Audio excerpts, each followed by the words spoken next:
Welcome to the Sober Unicorn. We are a gay-hosted, all-inclusive podcast about sobriety and addiction recovery for the LGBT plus community and all of our allies. I'm your host, Holden, and thank you for joining us today. Well, hello, everybody. It's Holden back here again with the Sober Unicorn. I hope everybody's having an incredible day, and if you're not, do not hesitate to here to me at the Sober Unicorn or to any of the guests that have been gracious enough to share their social media platforms on here. Today we have another Instagram person. What's funny enough, I was actually searching out like hashtag sober to kind of find people that were celebrating clean time or sober time. And Reace was celebrating 4 years. I took a picture. I was like, oh my God, like let's put it on my Instagram to commemorate that. And then I was like, I reached out. He has a very crazy and extravagant personality, and I thought he would be perfect for the podcast. So, hello, Reace. Oh my gosh. Hi. What an introduction. How are you doing? I am quite well, actually. Thank you. I rested today. Good. Rest is always needed, especially with you work in the nightlife as a performer. So, of Yeah, course, I have a show tonight. So, oh, today it's 5 p.m. my time, 3 p.m. your time, which like that's pretty much morning for you. ah! I did have a show last night and I have two tomorrow. So, I'm just trying to sleep when I can. Jesus, that is too much. Too much. So of course you just celebrated 4 years. How did that feel being able to be like, holy crap, I'm 4 years in? The feeling is truly explained as bliss. There is such a joy of just actively being alive, to go walk around downtown Denver, try out a new restaurant, have an incredible mocktail. I rented a hotel for myself downtown, like literally 10 minutes away from where I live, just to have a true Home Alone moment and have chocolate and snacks and just bundle up with a movie in the bed by myself. And it was great. Honestly, the bliss of being alive to celebrate that day Yeah, was I mean, self-care is so important. I think with the hustle and bustle of the world that we live in nowadays, it's so important to like just take that time for yourself. Go get yourself a massage, go get yourself a pedicure. Just do something for yourself. I So couldn't agree with you more. It's like story of my life, to be honest. That's like the cash and prizes of sobriety is that I have money to give myself self-care. exactly. You talking about dinner, going out to dinner. That was I think the first thing I noticed was going out to a restaurant and seeing how low my restaurant bill was without having 10 to 20 drinks on that bill tab. Well, and now I've convinced myself that rather than allocating enough money to buy dinner and 3 to 4 to 5 drinks, instead I'll buy the filet or the more expensive meal I would shy away from because I'm not going to add on that extra cost, and or I was willing to spend it on alcohol before. I should absolutely spend it on a more expensive meal, just even if it's $10 more than the 18 or the 22, whatever it is. I'm always like, you know what, treat yourself. You would have spent that money on alcohol times 5, so enjoy the nice meal. Exactly. I was out to a restaurant for my birthday dinner a few days ago, and literally from the chicken to the lamb was like a $6 difference. And I Yes. was debating, I was like, what are you doing? Like, Yeah, there's one shot somewhere, and exactly. it's lamb. Who doesn't love a good lamb? Ah, So happy birthday, by the way. thank you. And I know yours is coming up. So we're both Leos on the different spectrum of Leo, though. Rawr. I always say that. I tell people I'm a Leo, rar. So let's take us back. Of course, you had this huge momentous moment of 4 years, which is incredible, and like it hasn't always looked like this for you. So kind of like what was those last moments of your addiction looking like before you're like, all right, bitch, like let's get it together. Yeah, I mean, full disclosure, I am a yoga instructor and I was living in LA teaching yoga at music festivals and yoga festivals and everything in between. I was working on Hollywood Boulevard and teaching celebrities. And for whatever reason, in my addiction brain, I really convinced myself that it was okay, that towards the end there, I was partying so much that I would, use substance to keep myself awake to go teach the class in the morning, or I would just get obliterated and be on stage in front of hundreds, if not thousands of people, completely disconnected from actual reality in addiction, and yet convinced myself that as an entertainer and I'm in front of all these people, I need substance to actually perform, so on and so forth. So I think towards the end, it was July 22nd of 2019. So like towards the end, I remember July 4th the most.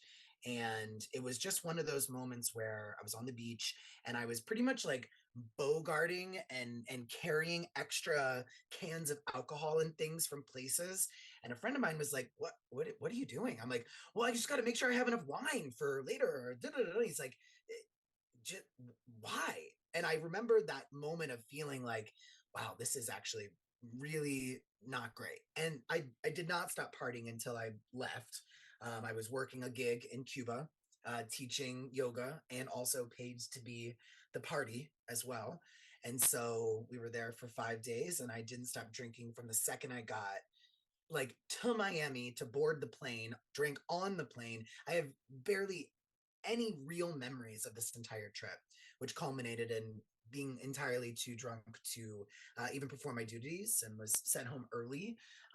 Luckily, I started AA almost immediately and talked to the brand, and I still work for that company today. And it's a really big part of my sober journey, actually, the fact that I was able to mess up so bad and in the moment of my addiction be like, well, what do you expect? I'm an alcoholic. I was drunk. Like, what do you want from me? And I had to answer that question. And so I literally came home from Cuba early because I had embarrassed the living daylights out of myself. And everyone says if you can't get sober in LA because there's a million meetings. And it's exactly what I did. I was living in the Hollywood Hills. I walked down the hills on a Tuesday morning at like 6 a.m. to go to a 6:15 meeting and never looked back, and that was at the height of my addiction. It was really this attachment to performance, and it being okay at 33 years old, 34 years old at that time, was turning 33, 34. Like at that time in my life, it was like, well, what do you expect? I'm an entertainer. And yeah, it was really just something I never thought I would overcome, and then I did. I think it's insane how you talk about like that kind of that last straw for you. You go to perform and you get sent home early because you're too drunk to even perform. Like something similar happened. I was traveling to for some photography for a great cemetery and got Mhm. way too fucked up to Right. even go and get the photos. And that was my last drink. That was like October 23rd or something. Um, I mean, I've used other substances since then, so of course my clean time is a little different. But it's the thing is, it's weird how like you love something so much, like your performance, but yet you were so willing to allow this alcohol to get in the way.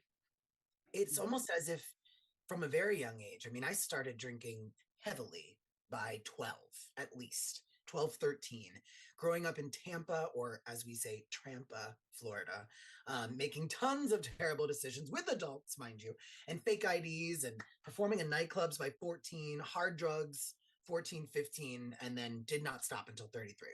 And it was all under the guise of like, I'm on stage with crazy couture on in front of thousands of people up until the wee hours of the night and have to go live a normal life. How the fuck do you expect me to do this if I'm not high? That was always the way that I categorized it. And I mean, not to fast forward too much, but 4 years later, as a nighttime professional at 38, almost years old, it's the reason I'm able to be a fabulous entertainer. I'm getting chills all over my body. Like my sobriety is the only way this version of me now exists. And it's, oh God, I mean, I really try not to think too long on some of the terrible memories of being on stage and being drunk. Um, just because it really, it's hard. It's a little triggering in a way, and too much time in it. I focus more on the amazing feeling of surviving alcoholism and being able to be like, yeah, God, I was crazy. But thank goodness I returned back to myself and now I can perform, obviously, without any alcohol or any sort of mindset that I have to be drunk to perform. So it's quite liberating. And how was the first performance stepping on stage sober? Oh gosh. There's a few memories, right? So like I can remember one very specifically, and it was at a music festival in Ohio called Lost Lands, and it's very much headbanger electronica, which is not my normal style of music anyway. So I was already in a foreign setting. I remember the producing company that I was working with. I normally would just camp on site, but in my sobriety, I was only like 2 months in. And I really was taking a risk being at a fucking music festival. But I'm like, I need an Airbnb off site.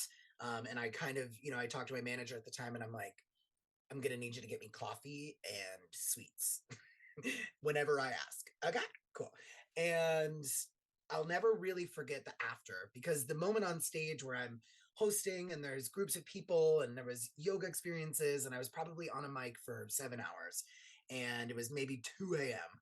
and I'm debriefing and talking and relaxing with our manager, my producing company. Like, we've seen you perform so many times, and every time we always thought you were maybe a little bit sober, because obviously who can do this job, and be super fucked up. They're like, you would tell us you were on X amount of this and this amount of that, and give me another shot, and I need margarita right now, like aggressive, like a troll is the way they explained it. And they're like, and now you're like this woodland fairy who just like lives on popsicles and coffee, and you're the best we've ever seen you. And that was a moment for me where I was like, yeah, you're right. And the craziest part about the experience was the confidence I had in my sobriety at that early time, because people were, obviously you're on stage, people want to play with you.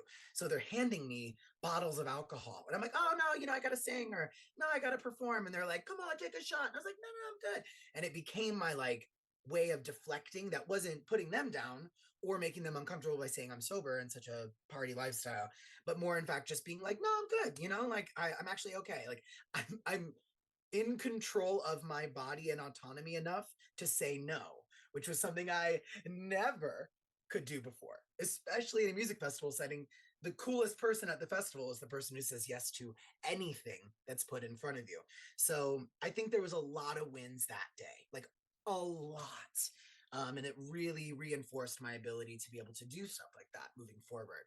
Um, there were many other firsts, of course, as far as performance goes without alcohol. But that, I think that's the biggest one.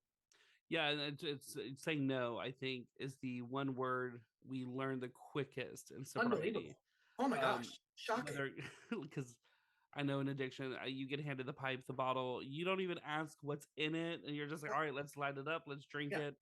Um, and even setting boundaries, being used, whether it's personal life, not without the use of drugs and alcohol, you're able to say no, and no is a complete sentence. Like, you don't have to explain yourself, and I think that's the one quickest thing I've learned in recovery thus far.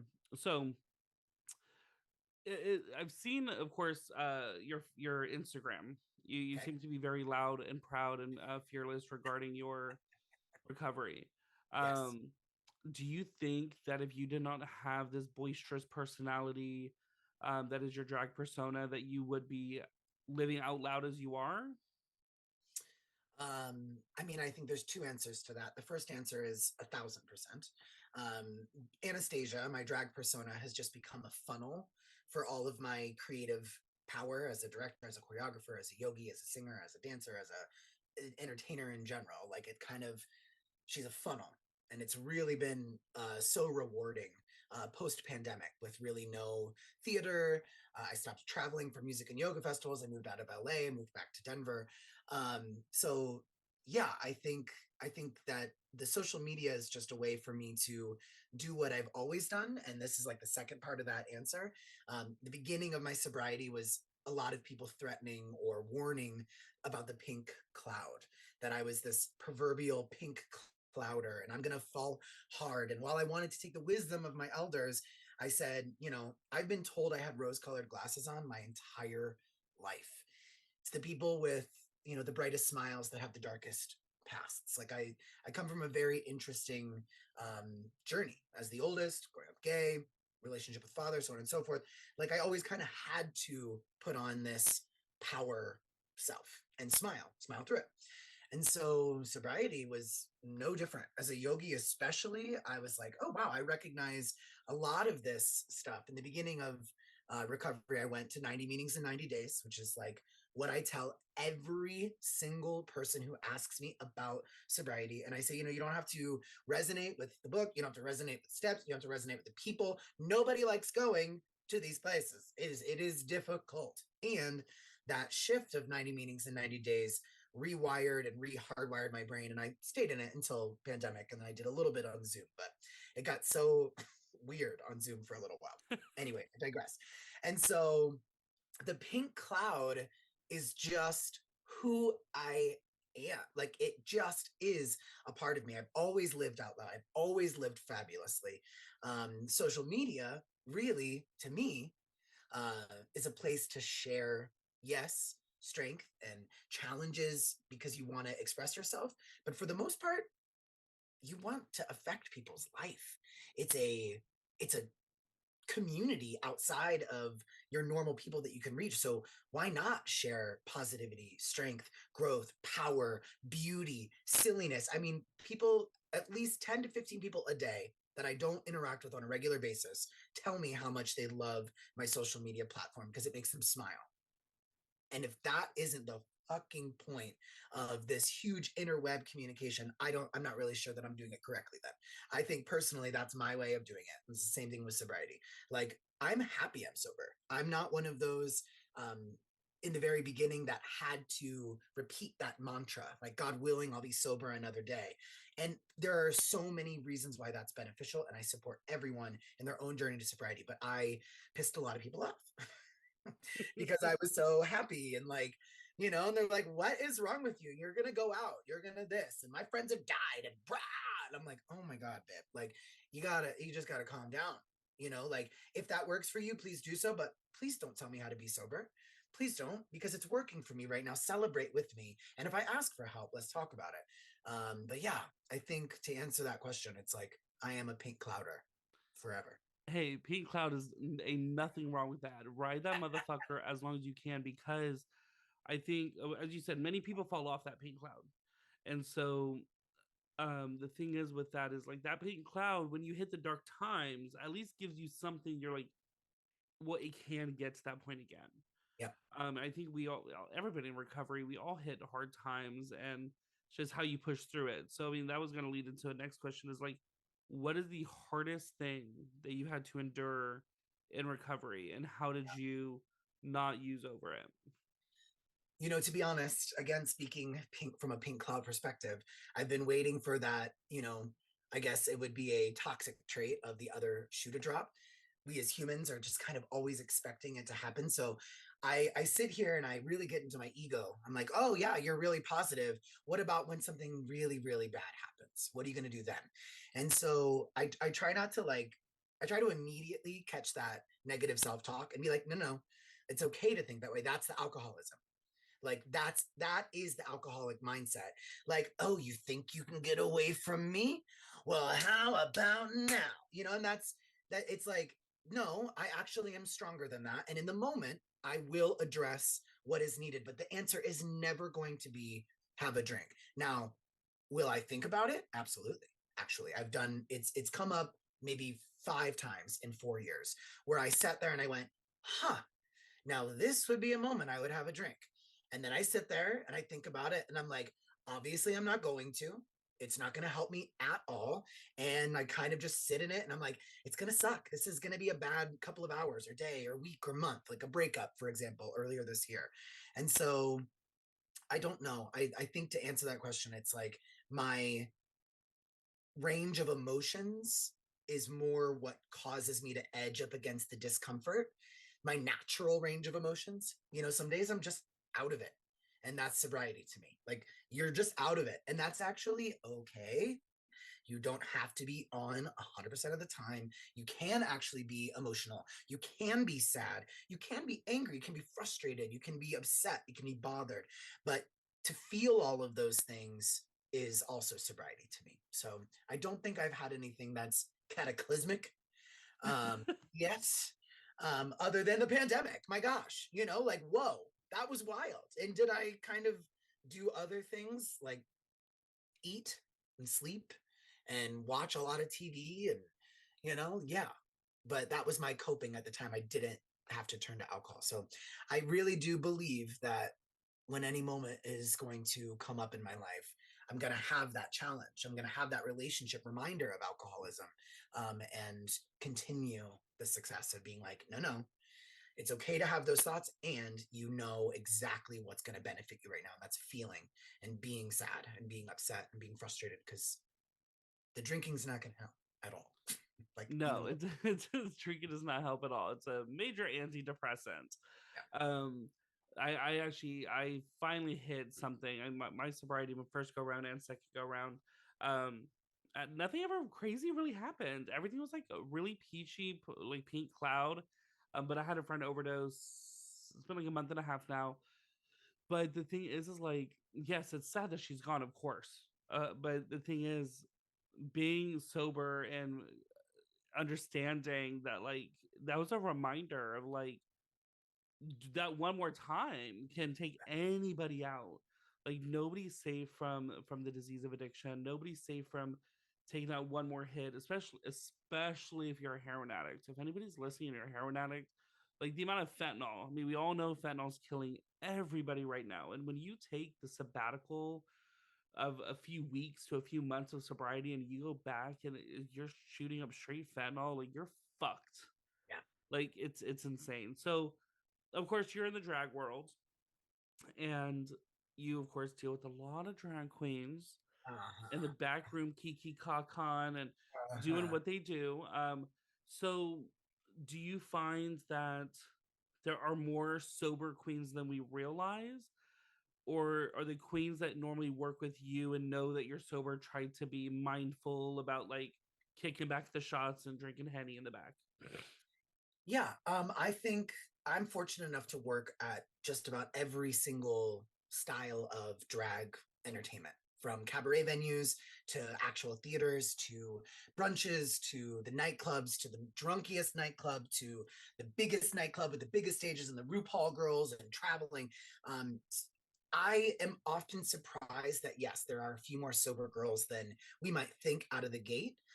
Obviously, I surround myself with a few of those entertainers, mainly because, like, my drag aunties, Shirley Delta Blow and Dixie Crystals, are both dear friends of mine from my musical theater profession here in Denver. And we just work together at venues that not only pay us well, but we're not the ones him and Han and Kikiing and taking shots. Like, we're eating chicken fingers and cake.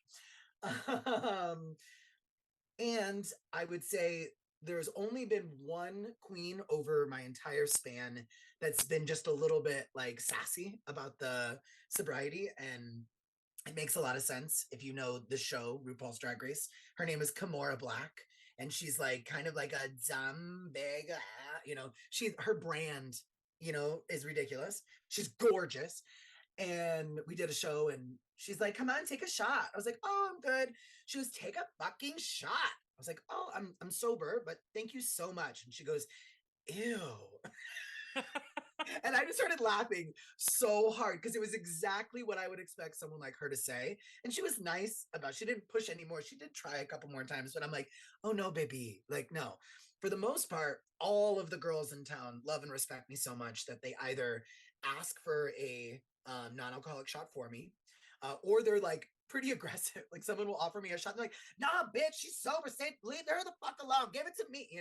So I think it's really, I have had zero issues with someone treating me any differently because of being sober. I think it's a little intimidating to a lot of the girls, because when I was in active alcoholism, someone would say they were sober and I would guffaw in shock and awe, because I expected my martini glass with blue cheese stuffed olives and a dirty martini would be like glued to my hand till the day I died, like Karen Walker, which is literally where like my name Anastasia comes from, Anastasia Beaverhausen, like Will and Grace, iconic queer, and everything to me. So I think it's intimidating to the other girls that I'm in this nightlife where we're paid to sell alcohol. Mm-hmm. It's pretty much one of our jobs. And whenever I host shows, it's never part of my dialogue. And I let the producer know, I let the bar manager know, like, I'm not going to be the queen who's going to be pouring bottles down girls' throats. I'm not going to be the one being like, who's getting fucking drunk tonight? Like, it's just never going to happen. You know, I'll find cute ways to engage them and it'll be fun and silly, but as much as I can, I'd really love to keep that dialogue out just because I'm not comfortable with it.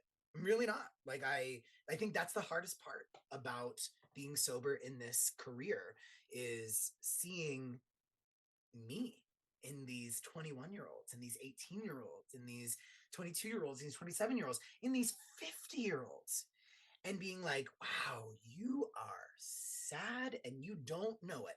And like, I'm sad. Okay. Like, let's be real. I have sad moments. But when you see someone in active addiction and they are drunk and they're mean and they're craving more alcohol and they just want someone to fuck them, they are so sad. And I just feel for them. And I would never in a million years be like, hey, baby, you know? So yeah, I think that's the hardest part. I think it's seeing other addicts and not ever knowing that it's not appropriate to ever discuss it with them. That's I guess to answer your question before, I'm so vocal because at least 2 to 3 times a day when I make a post like that, I get into serious conversations. I get a lot of, good job and da da da da, but quite a few people have long conversations with me about their journey with alcohol and or substance. And so I think being the sober queen, people know that when it's time, they could actually come to me if they really needed it. So Yeah. I love that. Well, talking about Anastasia, was Karen Walker. What's hilarious Yes. is as gay people, we should not be eating Chick-fil-A. But I love me some Jesus chicken. So when I go there, they always be like, "What is your name?" And I've always given them Anastasia for the same reason. Karen Walker. She doesn't want to be. And I all my love friends, I go to the window and they're like, "Anastasia." I'm like, "Yes, it's me, bitch." Um, but it's it. so good to. Wow, that's amazing. I think it's so good to be vocal. The thing is like drag queens are normally seen as the people to carry on the party, the ones that are pouring the liquor, as you said.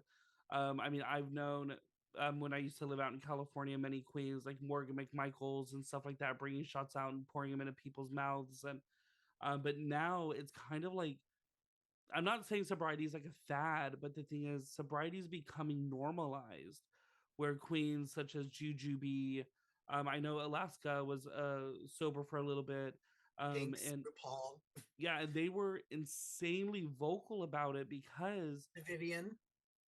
well, I don't watch RuPaul's Drag Race anymore. These are winners of RuPaul's Drag Oh, Race. really? Winners. Jinx is a winner. Vivian is a winner, and they are sober. It's I amazing. love Jinx. Although Tammy Brown too, I love me some Tammy. That bitch is crazy. Yeah, well, I know I just saw her in Hamburger Mary's a couple weeks ago, but the thing is like I love that the fact of that they're using their platform for something good to bring the Yep. light into something that is very serious, especially within our own community. Like I go to the gay bars. I mean, of course, Wilton Manors. If you're gay, you should know what that is. It's Fort Lauderdale. It's the gay town of Fort Lauderdale. And I go out there and like people are like, "Oh, you want a shot? You want a shot?" I'm like, "No, thank you. I don't drink. No, thank you." They're like, "Why not?" Right. Well, I'm sober. Really? Well, what do you do then? I'm like, I still come out, enjoy myself, have a good old time. I just don't shove liquor down my throat. Yeah. Don't have to worry about getting pulled over by a cop. Don't Yep. have to worry about blacking out and waking up. Never mind. We won't go there because I still wake up in weird places. I just didn't use at this point. But yeah, so I mean, it's like you. I mean, you have a pretty substantial following on your Instagram as well, and I think it's great that you are so vocal and like essentially the title of the episode, like fearless. The thing is like you're not worried about the drunk people Mm-mm. on your Instagram being like, well, why do you need to tell people you're sober? Yeah. It's like, bitch, then why do you need to tell people showing drinks on social media? Being like, ooh, wine night or bottle service. Like, it's if you want to be proud of that, girl, be proud that you can afford that. But like, we work hard as fuck to Yeah. maintain our sobriety. Being sober is way harder, I feel, than going and picking up a case of beer right now. I agree. So what would you tell before we sort of come to a close? Um, like, what would you tell that like gay person that is like struggling right now with addiction? What would you tell them? Yeah, I feel, as you've said, a lot of us now are normalizing sobriety. So I think that maybe if you're out there and you're identifying as queer, or you're listening to this and you're just in the community, there's got to be someone that that's either had a good journey with it, or someone online. Don't hesitate to reach out to people on social media. It's actually one of the reasons that it's kind of awesome in a way, because you can communicate with people that you don't know in different locations that have like interest to you. So that would be one, reach out for help. And it could be beneficial to reach out to someone you don't know, right? So someone on social media wouldn't be directly connected to your community. You wouldn't be embarrassed maybe talking to somebody new. So reaching out for help is really hard, but if you're listening to this, or if you randomly came across it, you're probably thinking about it. So that would be my first recommendation. My second would be the age old um try, good old fashioned try, like give it 30 days, or go to a meeting. Literally just show up and go to a meeting and just be there and be in it. And then, not, I always tell people this, like, not everyone needs to quit. Not everyone needs to be sober. Like, some people can enjoy substance in their life and it not be a total dumpster fire like what was happening with me. So, the main thing is just be aware of your behaviors. Are you noticing that you're constantly sad?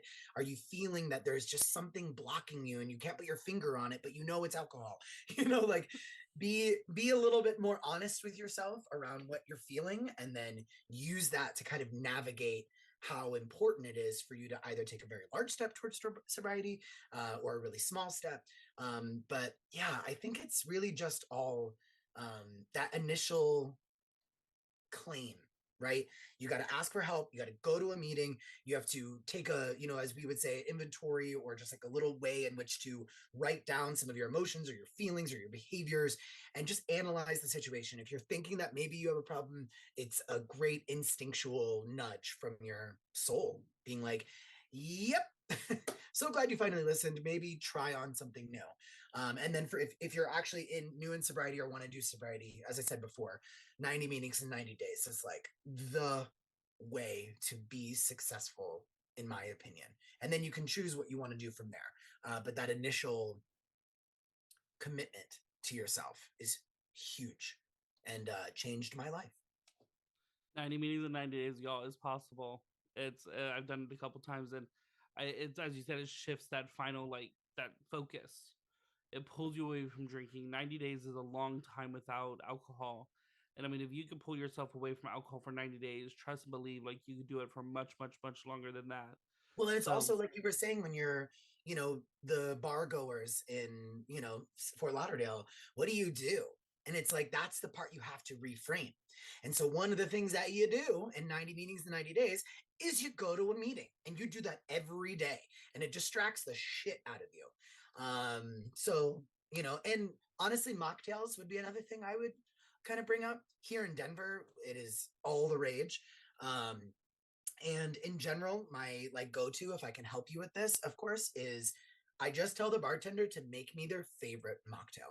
Even if I'm somewhere and they look at me like I'm a fucking idiot, be like, just, even if it's just ginger beer, pour it into a cup for me. Thank you so much. Like, I just tell because it takes off maybe the annoyance of the service worker to like have to make this mocktail. And you just say, what's your favorite? And they're like, oh, this person's cool. Here you go. I don't know. It's really worked for me. I actually finally started drinking non-alcoholic beer on my 4 year of sobriety, just because I wanted to try. And I actually really enjoyed it. I thought I would kind of hate the taste or the feeling. And it was like, wow, I can actually drink 2 or 3 of these and I'll be drunk. It's amazing. And it makes me feel cool. Like I can fit in at a gay bar, like, give me a non-alcoholic beer. Yeah, cool. What's up? Hey, beer. I don't know. It's because that's really all alcoholism is, especially as a gay person. It's a way in which to blend in and fit in. And then also, then once you blend in and fit in, then you can like communicate with the community. But if you're standing out, if you're not drinking, if you're standing in a corner, I don't know, you're kind of like, I don't belong here anymore, and that's kind mhm. of sobriety. Like, I'll go to the club, but I don't really feel like I belong here anymore. So Exactly. I mean, my go-to is normally just Sprite with a splash of pineapple juice. I mean, just anything. Having at least a drink in your hand to feel like you belong. I mean, if you need that extra step of the non-alcoholic, I've personally tried the Heineken Zero. mm-hmm. That one honestly is really good. I know a lot of these beer companies are coming out with 0%. Um, Well, and now there's literal Groovy is a great brand. They've got beer and wine. Like, there's so many brands right now. I haven't heard of that. I'll have to check that out. You So, can get it on Amazon. okay. Well, if anybody resonated with your story or wants to get in touch with you, maybe talk to you about their own journey, where can they find you? So social media is fantastic. Instagram, I respond to those messages pretty religiously. My boy persona is at more, so MORE, then underscore my name, Reace, REACE, just like peace but with an R. And then in that bio is actually my drag persona, which is Anastasia. So I think that's probably the easiest way to get a hold of me. But in that space, I'm very active, and we can talk and communicate in messages or whatever seems clever. Awesome. Well, thank you so much, Reese, for joining us today. I hope you have a fabulous rest of your day. Thanks, Unicorn. Thank you again for listening to today's episode. Hit that follow button to be notified about new episodes every week. If you'd like to reach out to us, you can find us on Instagram at The Sober Unicorn Podcast or on our website at thesoberunicornpodcast.com. There you will find our episodes as well as our very own sober-owned shop featuring products from small businesses that are sober-owned. And remember, everyone, don't be normal, be a unicorn, but better yet, be a sober unicorn.